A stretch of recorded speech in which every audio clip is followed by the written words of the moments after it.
porque tu Padre ha tenido a bien darte el reino. Vendan sus bienes y den limosna.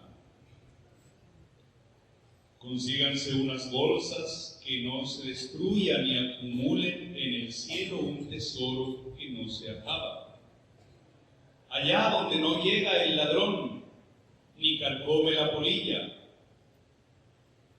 Porque donde está tu tesoro, ahí estará tu corazón. Estén listos, con la túnica puesta y las lámparas encendidas. Sean semejantes a los criados que están esperando a que su señor regrese de la boda, para abrirle en cuanto llegue y toque.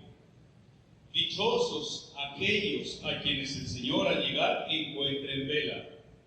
Yo les aseguro que se recogerá la túnica, los hará sentar a la mesa y él mismo los servirá. Y si llega a medianoche o a la madrugada y los encuentra en vela, dichosos ellos. Fíjense en esto. Si un padre de familia supiera a qué hora va a venir el ladrón, estaría vigilando y no dejaría que se le metiera por un boquete en su casa. Pues también ustedes estén preparados, porque a la hora en que menos lo piensen, vendrá el Hijo del Hombre. Entonces Pedro le preguntó a Jesús: ¿dices esta parábola solo por nosotros o por todos?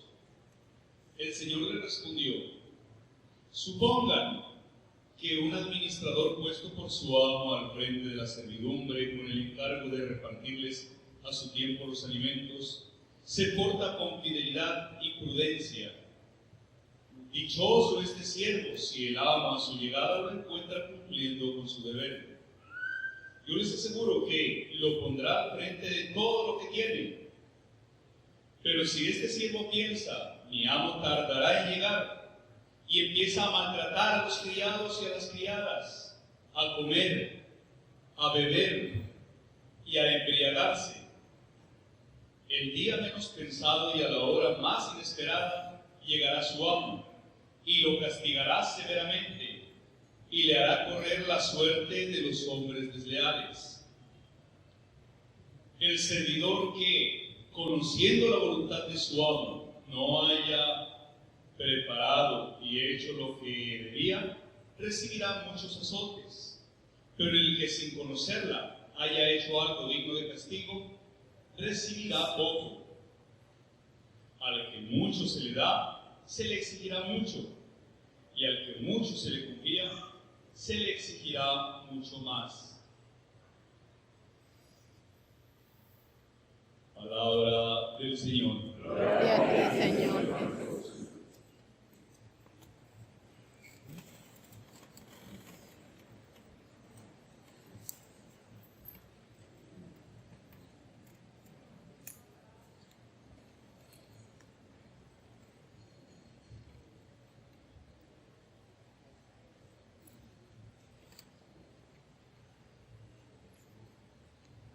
Antes de estos versículos que acabamos de escuchar, Jesús está enseñando a los discípulos que no hay que preocuparse.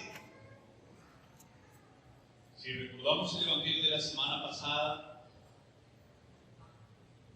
una persona le pide: Señor, dile a mi hermano que comparta conmigo la herencia, y ¿quién me ha constituido como juez?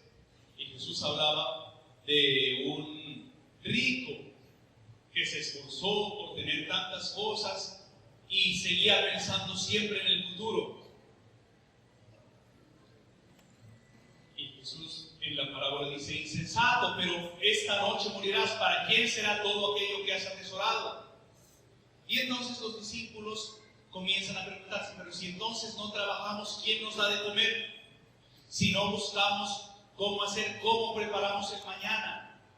Y Jesús empieza a enseñarles: no se preocupen por el futuro. Trabajen por el presente, no dejen escapar el presente. Los que actúan de esta manera son un rebaño pequeñito o rebañito mío. No te preocupes, porque tu Padre está pendiente de ti. Entre tantos bautizados por cultura, porque nacimos en esta religión, a escuchar la palabra del Señor, a ponerle en práctica pocos, muchos, esforzándose, desperdiciando el tiempo en trabajar para el futuro, dejando escapar el presente. Rebañito mío, ustedes no se preocupen por eso, más bien continúa Jesús, porque ellos están con el pensamiento todavía en la riqueza. Busquen bolsas en las cuales puedan atesorar los tesoros del cielo, no las encontrarán. Vendan lo que tienen y den limosna. Si a una persona se le diera limosna todo el tiempo, se vería que esa persona no trabaja, se vería que esa persona sigue y que la mendicidad continúa. Así que si se vendieran todo lo que tienen y lo dieran a los pobres, no conseguirían un cambio en la sociedad. Nosotros a veces pensamos, pero ¿por qué habiendo tanta gente con muchísimo dinero en el mundo, por qué no lo venden y comparten un poco con los pobres? ¿O por qué no comparten con nosotros que estamos tan endeudados? Porque simplemente teniendo dinero en el bolsillo, lo desperdiciaríamos en cosas que no nos sirven. Y así mismo harían todos. A veces nos quejamos. Es que si yo le doy limosna a una persona, va y se lo gasta en droga. La droga de una persona que está en la calle, la vemos como lo peor que existe. Pero nosotros podemos tener drogas que a primera vista parecen inofensivas. Sin embargo, nos roban el corazón, nos roban el 100% del tiempo y nos quitan todos los pensamientos. Tantas personas drogadas ¿con qué? Con el trabajo. Y no hay quien nos juzgue porque decimos, si el trabajo dignifica al hombre. Tantas personas drogadas con cualquier tipo de afición y es muy difícil que nosotros las reconozcamos. No se necesita solamente una metanfetamina para dejarse drogar. Cualquier cosa que nos aparte del tesoro del cielo es una droga. Den limosna y verán que nada cambia el mundo, dice Jesús.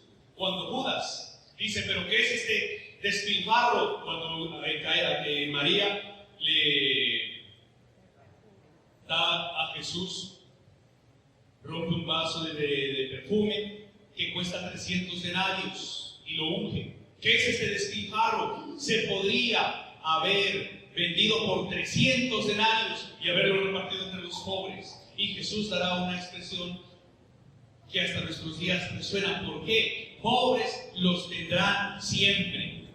Pobres los tendrán siempre. Pero a mí no. ¿Por qué? Porque Jesús va ese del corazón y de allí es fácil para sacar a Jesús. Se saca a Jesús fácilmente. Con cualquier cosa que ocupe nuestro pensamiento, con cualquier cosa que ocupe nuestro corazón, estamos sacando a Jesús. Preocúpense por tener a Jesús. Si dieran todo de limosna, se darían cuenta de que no se solucionarían los males en el mundo. Den limosna al día siguiente, se multiplicará el número de mendigos exponencialmente y se darían cuenta de que lo material no ayuda al crecimiento. Y entonces no hagamos limosna. El libro del Eclesiástico dice: la limosna perdona los pecados. No niegues, no des la espalda a la persona que está en la necesidad.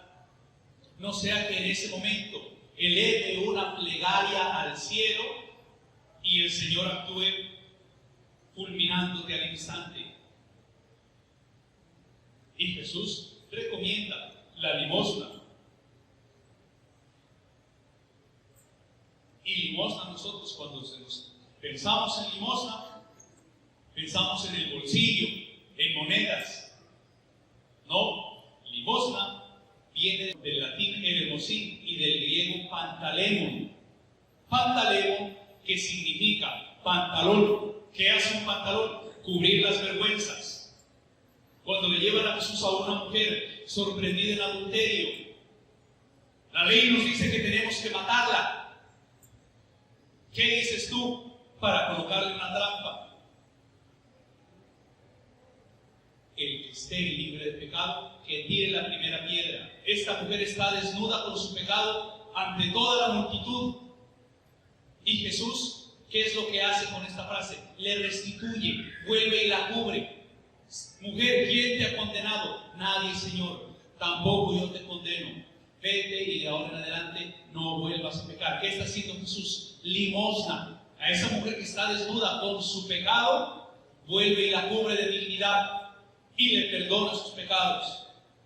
¿Eso qué es? Limosna. Pantalemon. Vuelve y cubre su desnudez. Cuando nosotros somos rápidos en el hablar, cuando nosotros creamos chismes, cuentos, o peor aún, calumnias e injurias, ¿qué estamos haciendo? Desnudando a una persona, haciendo lo contrario a la limosna. Haciendo lo contrario a la limosna. ¿Cómo nos irá a tratar el Señor a nosotros? No, pero es que yo porque vi lo digo, yo porque escuché lo digo. Igual, eso se llama difamación, porque toda persona tiene derecho al buen nombre. Según la Constitución también es lo mismo. Ni se diga con respecto a la Biblia. Y entonces aquí Jesús dice, venda lo que tiene dinero de limosna. Se dan cuenta de que eso tampoco sirve. ¿Por qué? Porque el dinero convertido en plata no soluciona los problemas. Parte de los problemas sí, para quienes están endeudados, para quienes no saben cómo darle el estudio a sus hijos. Parte de los problemas puede solucionar, pero de pronto con muchos dólares en el bolsillo o con una cuenta grande en el banco, los problemas simplemente se transformarían. ¿Por qué? Porque no hay espacio para Jesús. No hay espacio para Jesús. Ustedes más bien busquen atesorar arriba, donde no llega la polilla. Y Jesús coloca una parábola. Estén listos con la túnica ceñida, sería la traducción, no con la túnica puesta, y las lámparas encendidas. Sean semejantes a los criados que están esperando a que su señor regrese de la boda, para abrirle en cuanto llegue y toque. Dichosos aquellos a quien su señor al llegar encuentren en vela.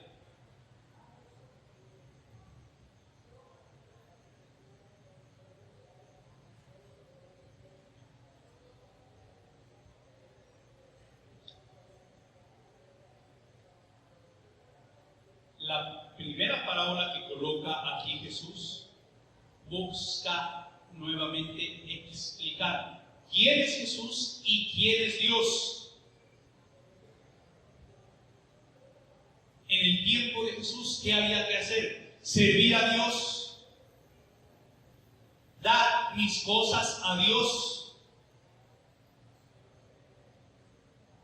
no hacer enojar a Dios, porque si Dios se enoja, estás muerto. Dios, ¿quién es hasta tiempo de Jesús? Es un juez. Cuidado, Dios está viendo todo lo que haces. Y peor cuando salen las palabras castigo. Entonces, ¿qué podemos hacer? Nada, porque viene Dios y nos castiga. Jesús, con esta parábola, valdría memorizarla palabra por palabra, porque está diciendo quién es Jesús y quién es Dios. En la religión malentendida o en el tiempo de Jesús es el hombre el que sirve a Dios para Jesús y después de Jesús, ya el hombre, atención, no tiene que servir a Dios. No. Es Dios el que sirve al hombre. Y se cambia completamente el esquema. Dios que sirve al hombre. Sean como esos siervos que esperan a que su Señor llegue de la boda para abrirle. Si es el dueño, deberá tener la llave. Y debe entrar. ¿Por qué tienen que estar esperando a la madrugada o a la medianoche sin saber cuándo llega? Si es el dueño, debería tener la llave. ¿Tiene Dios la llave de nuestras vidas, sí o no? ¿Tiene Dios las llaves de nuestras vidas? Sí. ¿Es Dios el dueño de nuestras vidas? Sí. ¿Somos nosotros los dueños de nuestras vidas? No. Y entonces, si hablamos como de quién viene la vida, es Él el dueño. Si hablamos que todas nuestras decisiones están en nuestras manos, somos nosotros los dueños. Si nosotros creemos que somos dueños de la vida, en parte tenemos razón, porque tenemos todas las decisiones en nuestras manos. Si hablamos de que de nosotros depende la vida, no, porque basta una pequeña enfermedad para que ya estemos asustados, o basta cualquier cosa que suceda por fuera o que empiece a temblar la tierra para no saber si vamos a quedar o no vamos a quedar. Entonces, Dios sí es el dueño de la vida. Pero Dios podría hacer cambiar el corazón de todas las personas y que todos hagan su voluntad. No, porque Él, ¿qué es lo que está esperando? Llegar a la persona en algún momento, buscar llegarle para que la persona sea quien le abra. Y aquí aparece una imagen del capítulo 3, versículo 20 del libro del Apocalipsis. Yo estoy a la puerta ahí. ¿Cómo dice? Yo estoy a la puerta y toco, golpeo. Si me abren, entraré y cenaré con Él y Él conmigo. Dios, teniendo las llaves de la casa, jamás va a violentar nuestra intimidad. Jamás va a violentar nuestra vida. Si le abrimos, entra. Si no le abrimos, no entrará. Pero es su casa. Si los siervos no le abren, si se duerme, ni así Él no tumbará la puerta. Llega, ve que no están los siervos en su casa, que están dormidos, ¿qué hace? A esperar a que le abran o regresarse.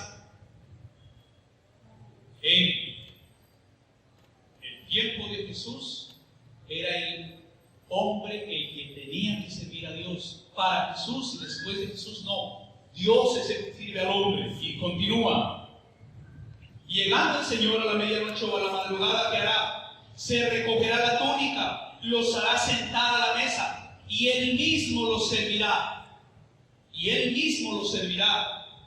Y si llega a medianoche o a la madrugada y los encuentra en vela, dichosos ellos. Esto sería suficiente ya para nuestra meditación. Pero como un dueño de casa, un patrón que llega a la medianoche, se pone a servir a los sirvientes, imposible con nuestra mentalidad. Imposible. El Señor se recogerá la túnica. Pero ¿cómo? Si llega a medianoche es el dueño. Nos imaginamos que llega y los siervos deben estar despiertos. ¿Para qué? Para servir al Señor, que llega cansado, que llega con hambre. El siervo del Evangelio, de la parábola, no busca eso, que es Él mismo llega a servirlos. ¿No les parece grande justamente que el dueño de los siervos, el dueño de la casa, se meta a servir a los siervos? Él mismo se recogerá la túnica.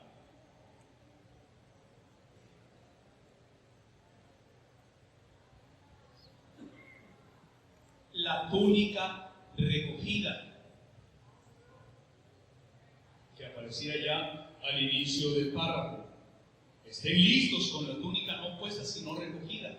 La túnica recogida es dedicados a, en el Antiguo Testamento, en el capítulo 12 del libro del Éxodo, antes de ser liberados, tienen un mandamiento: que estén con la túnica ceñida o recogida. ¿Por qué? Porque ha llegado el momento de la liberación. La túnica algo similar a esta bata blanca. ¿Se puede caminar, se puede jugar, se puede subir gradas con esto? Muy difícil. ¿Y entonces qué tenía que hacer? Recogérsela para poder caminar, para salir, porque acaban de quedar libres. La persona que se dispone al servicio está con la túnica recogida. Ha llegado el momento de la liberación. Jesús utilizará esa misma imagen justo cuando da su más grande enseñanza y la expresión más grande de cómo es el amor de Dios en el lavatorio de los pies. ¿Qué hizo? Dice, se ciñó la túnica, se recogió la túnica y se amarró una toalla en la cintura. ¿Antes de qué? Antes de lavarles los pies, cuando ya se disponía al servicio.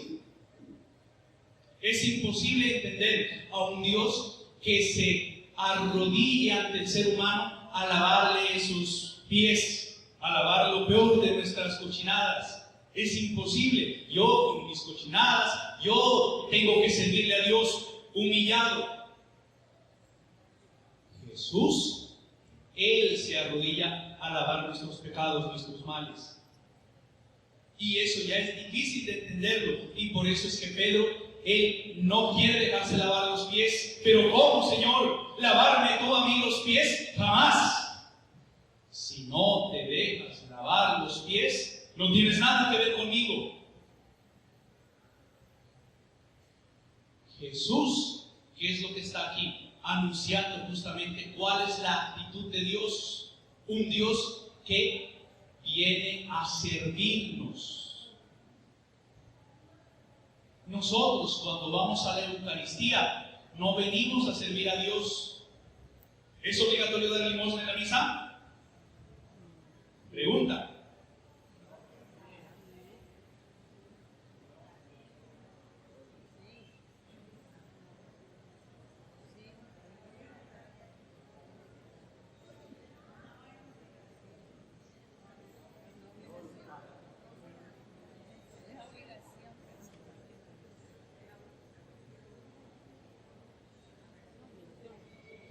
A ver, pregúntele a sus vecinos, ¿es obligatorio dar limosna?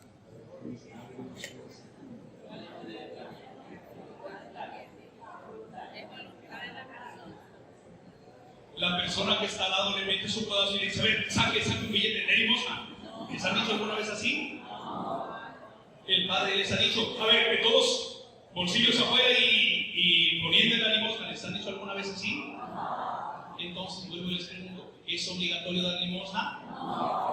No. Peor, nadie viniera. Y entonces, primero, no es obligatorio dar limosna. Aquí presentan las ofrendas en algunas Eucaristías. ¿Es obligatorio dar las ofrendas? Menos todavía. ¿Les cobran algún impuesto en la entrada para venir a la Eucaristía? Antes de darles la Eucaristía, ¿les cobran algo? No, cierto que no.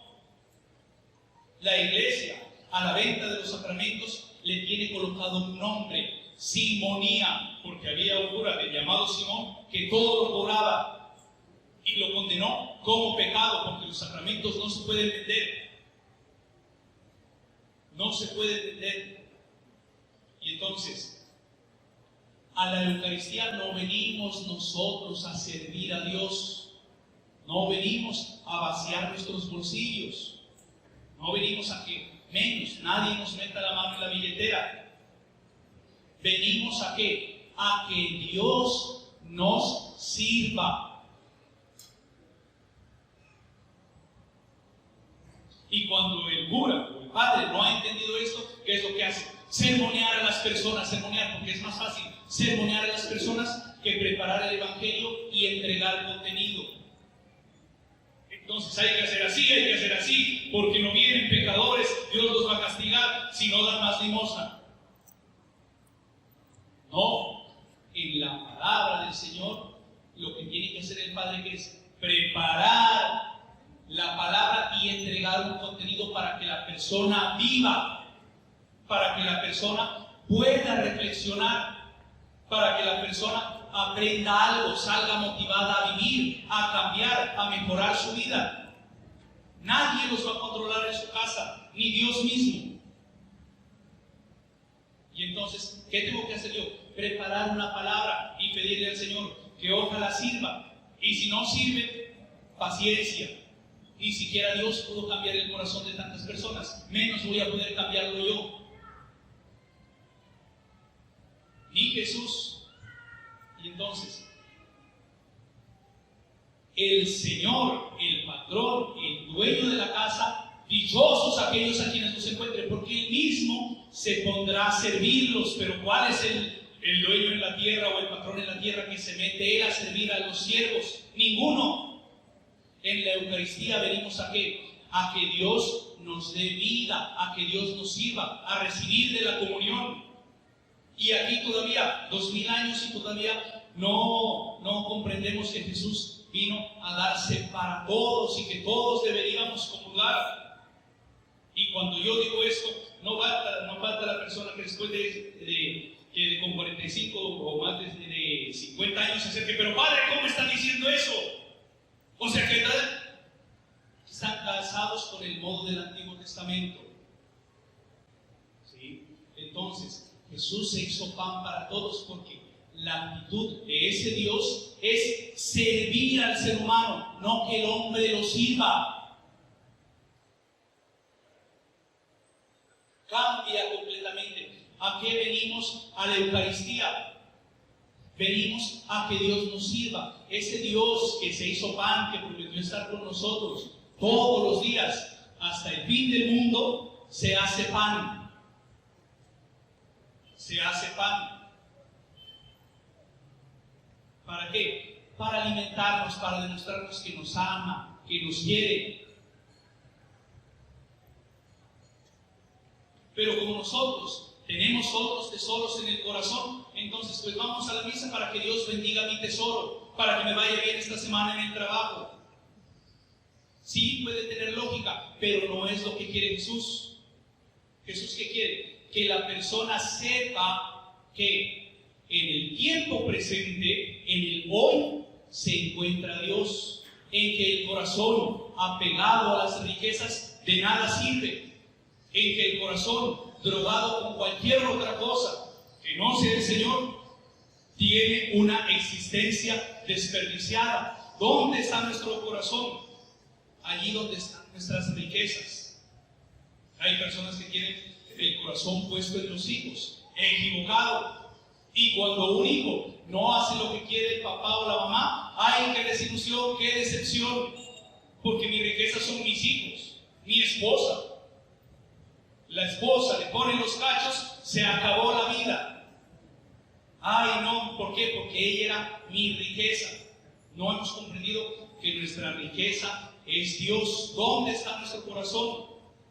La persona que tiene a Dios como riqueza, no hay nada que le pueda robar, nadie que le pueda robar absolutamente nada. Me podrá robar el marido, pero el amor de mi corazón sigue igual. Me podrá robar mi esposa, pero el amor de mi corazón no lo toca. ¿Por qué? Porque estoy seguro en el Señor. Eso no me va a mandar al piso, eso no me va a enfermar. Muchas de las enfermedades que tenemos llegan porque no sabemos asimilar los eventos que nos llegan.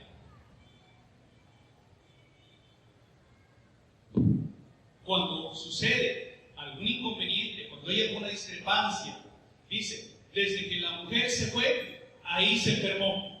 Obvio, ¿por qué? Porque nuestro cerebro asimila eso como un shock y entonces manda la orden al cuerpo y entra en shock y apareció una enfermedad gravísima. Porque no sabemos asimilar los eventos de afuera. ¿Por qué? Porque nuestra riqueza está ¿en dónde? Afuera. El amor que yo sea capaz de dar, el perdón que yo lo dé a mí mismo o a los demás, y el servicio, eso nadie me lo puede arrebatar, ni siquiera la muerte, ni siquiera la muerte.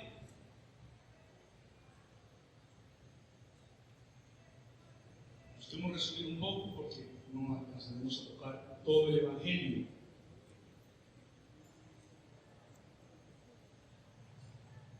Dios en Jesús quiere demostrarnos que nos ama, que ya no tenemos que servir a Dios, que es Dios el que viene a servirnos porque quiere nuestra propia felicidad, que es Dios el que quiere darse completamente. ¿Para qué? Para que aprendamos a vivir, que no tengamos miedo de castigos. El peor castigo es desperdiciar la vida con alguna falsa riqueza que en el momento de la muerte no nos la podremos llevar. Ay, padre, ya me voy a morir y no he hecho el testamento. Estás en tus últimos momentos, que el diablo te está jalando las patas y estás pensando en el testamento, en todas las riquezas que tenías, porque no viviste. Entonces, la riqueza es el amor que seamos capaces de dar, el servicio y el perdón. ¿En dónde está la riqueza? El amor, servicio y perdón. A la Eucaristía venimos a aprender eso justamente, a amar, a servir, a perdonar, a saber que Dios no viene a que nos sirvamos, Dios no viene a quitarnos nada. Una Eucaristía bien celebrada es la Eucaristía en la cual la persona sale pensando, de pronto debo cambiar algo por las preocupaciones del mundo, después salgo y se me olvida. Pero al menos la intención, si sigo amando al Señor, si busco comulgar, poco a poco iré cambiando. Poco a poco el Señor me irá cambiando el modo de pensar. Saber que Él no vino a quitarme absolutamente nada, vino simplemente a enseñarme a vivir. Y que la peor condena o el peor castigo es estar lejos del Señor, drogado con tantas riquezas que no me las voy a llevar. Y descubriré lo falaces que son esas riquezas. ¿Cuándo? Cuando ya al final de la vida el dueño de la vida diga, ven para acá. La vida del ser humano, la verdadera vida, está en amar, perdonar y servir. Sagrado Corazón de Jesús. Sagrado Corazón de Jesús. Sagrado Corazón de Jesús.